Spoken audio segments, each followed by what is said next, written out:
Hey everybody, this episode is being sponsored by BadderSports. Once we hit 500 subscribers, BadderSports is donating $5,000 to Toys for Tots. Please hit that subscribe button and don't forget to visit the foundation of Toys for Tots and feel free to donate yourselves.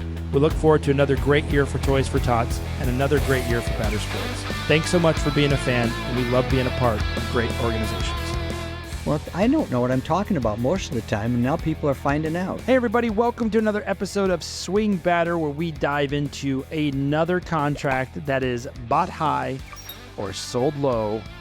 Dad, in this case, who do you have for us to look at today? I got a great guy, Yoenis Cespedes. Todd, you finally got a Met. I'm surprised it took us so long to have a Met. It's time for the special Met pillow.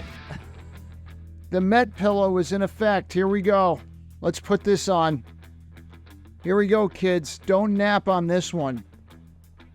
So let's remember the theme of BadderSports Swing Batter is buy high, sell low.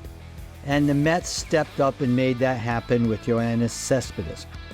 But the whole story is, it started off, Yoenis Céspedes was an all-star with the Oakland A's, and he was so good that Oakland, with no intention of paying this whole contract, signed him for $10 million a year, shopped him, and sent him to the Red Sox.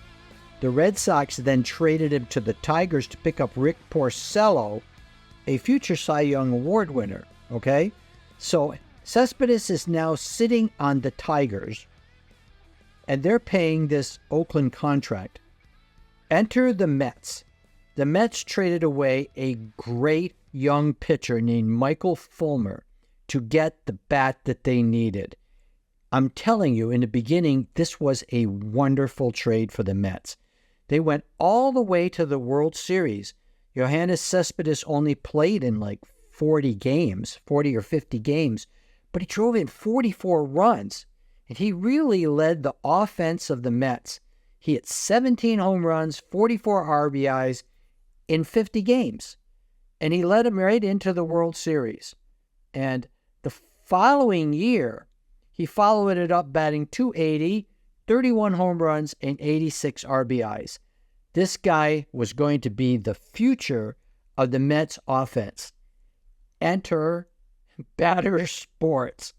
The Mets decided to step up with I think this is right, Todd, you verify, 4-year, $110 million contract. Is that correct? Yeah, laden with a bunch of stuff. But I got to tell you something. They had to do this.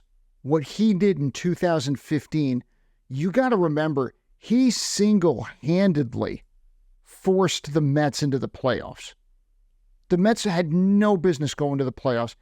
It was like every game he came to bat was this dramatic something. Home runs at the perfect time.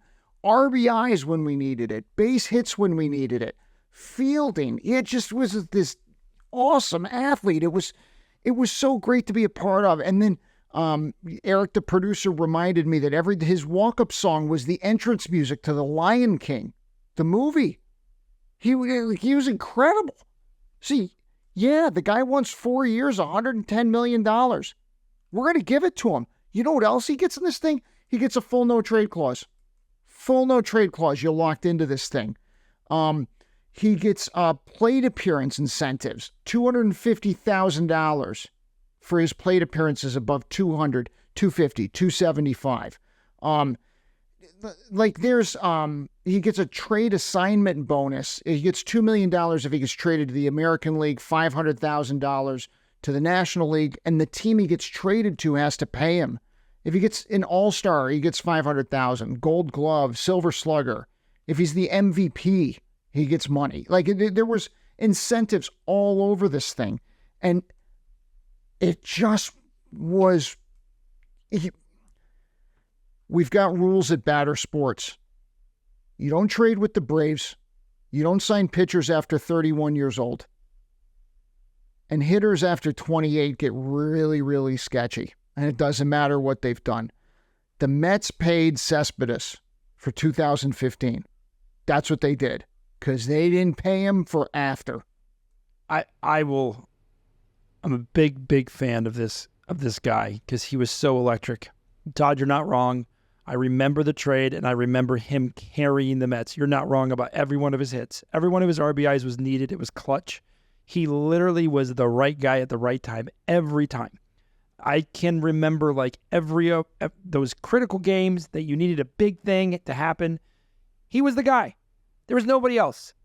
And every time he came through, and every time you're like, you believed in this man. You believed so much in this guy, and it was so magical. To lose to the Royals was painful because it just came crashing to a halt. I thought they were the team. I thought that was the trade of the century. It was such a great trade. I'm not even going to poo-poo the trade. I don't even think when they signed him, I said, this is their guy. And to get him for 4 years, I was like, at that age, I was like, this is great.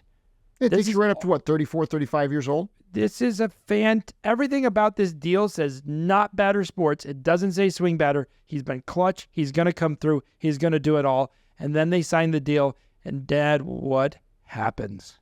Well, this is kind of the biggest disappointment in this contract has to do with the reality of fans, especially baseball fans. It has to do with expectations.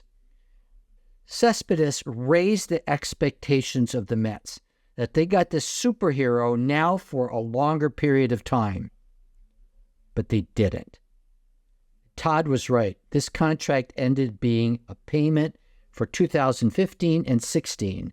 They paid him in the future years, which never happened. So we had incredibly lost expectations and hopes. That was the disaster of this contract. And maybe we ought to talk about what happened after he signed the contract. What was the contract for and things like that. So, yeah, he had 4 years, $110 million. And so in 16, played 130 some games. He did okay. I mean, I don't think he could match what he did in 15 with the Mets and prorate that out. I think there was just a lot of excitement behind that. But in 17, all of a sudden, his health becomes this like major issue. He's got 81 games he plays in 2017. Then in 2018, he has 38 games. And then he undergoes some really random surgery on both his heels that wipes him out in 2019, as well. And then in 2019, the weirdest thing in this whole thing, he has this mysterious injury at his ranch that involves a wild boar and then fractures his right ankle. And it's like the guy, he's got the surgery on the heels. He fractures his ankle because of the wild boar. And so the Mets get this settlement on his contract. I'm going to bring up my notes here on this. So in 2019, because of the injury settlement, they reduced his salary to $14 million. In 2020, the COVID year, it's reduced to $6 million.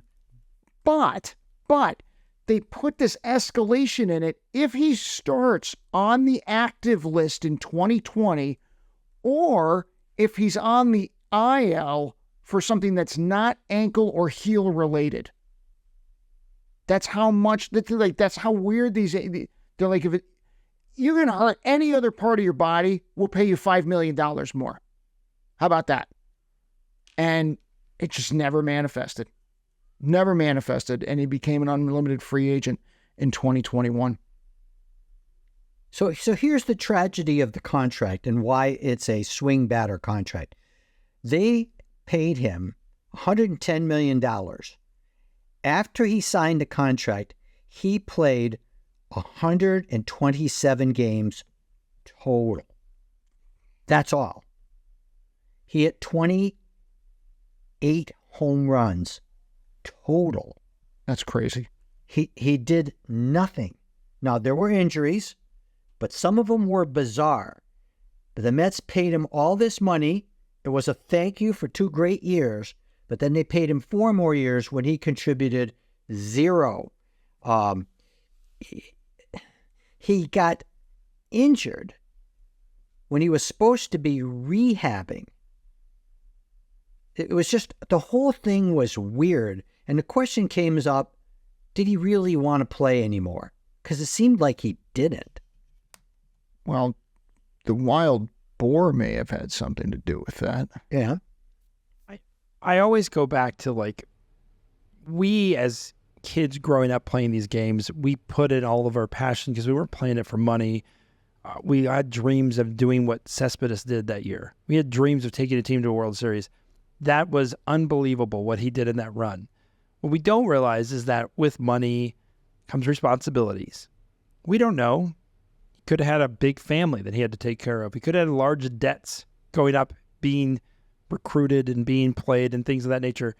We don't know what's happening in the heart of him. So I wouldn't say that he lost his will to play as much as he got completely bitten by these injuries at his feet. Now, it tends to happen to people, their knees, because of their weight, will make their knees go out on them. We've seen that time and again, or their backs. With him, it was just weird because it was weird on his heels, his ankles, to Todd's point. But he still probably, and I wouldn't be surprised if comments are coming in saying, I remember that run and I still love this guy. I remember his 4th year on the Mets and I drafted him in fantasy baseball because I remembered the run. And I told you at the time, Todd, I got him late in the draft. Man, as if when he comes back healthy, it's going to be amazing. And he never did. And you were like, well, if he ever plays, you were kind of like, hey, here's a dose of reality. Brendan, he's not playing. So this is, again, it's a tragedy because of the expectation, but he was able to take you to the World Series. And when you have those moments and those joys, like, there's nothing better because the World Series is hard to get to the playoffs. And the Mets have struggled to try to get back to the glory of those kind of things. And to hit so awesomely on one player like they did, that's really memorable. So I do classify this clearly as a BadderSports contract. It is bad. He did not perform for the money he was given. But before the contract, the memories are great. Yep. Just to give you an idea, on July 31st of that year when the Mets traded for him, they were 53-50. They ended the season 90-72. 90-72. They only lost 22 more games the rest of the season. It's a wild run. This is a strange contract because I think financially both sides actually did well. Yes, the Mets paid $110 million, or it got brought down for nothing. However, those 2 years, I am sure, generated way more than $110 extra million for the Mets. So the Mets in the end didn't really lose money. Cespedes made money. The real loss here is you pay money in expectation that the fans are going to see a good team with an exciting leader, and he doesn't show up. Not his fault, maybe, but he doesn't show up, and the balloon gets popped. And sadly, all you get is your empty hopes, your empty dreams, and then you look at all the money you spent on that player. Because the other thing that always makes me mad when I look at these contracts, it's not like you have an infinite amount of money like a lot of teams. So it's not like you had Cespedes and another guy for $110 million 4 years. You put a lot of money into him because he was going to be that piece. And it didn't pay out. And it paid out very poorly for the Mets in this contract. And that's why it's on Swing Batter. And that's why we get to talk about it. Looking forward to your comments, and as we get forward to the next Versus series that we do, and where Cespedes gets to join us yet again. Thank you, everybody, for joining us. Don't forget to subscribe. Don't forget to like. Thank you, Dad. You always pick such wonderful memories. Bye, everyone.